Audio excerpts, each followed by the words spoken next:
In formatting, leading or line spacing is the space between the different adjacent lines of text. The term leading actually comes from when they used to hand typeset, they used to use thin strips of lead to separate the lines of text.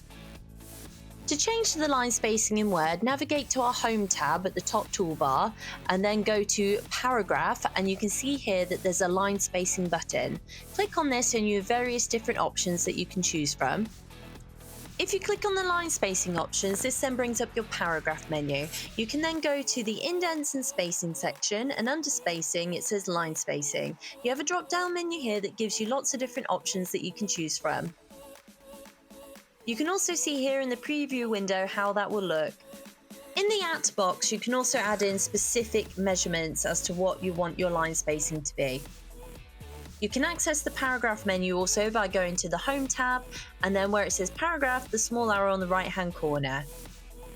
Another way you can access that menu is right clicking in your text, go into paragraph, and again it will bring up your paragraph options. Once you've selected the options that you want, press OK and it will update the text for you.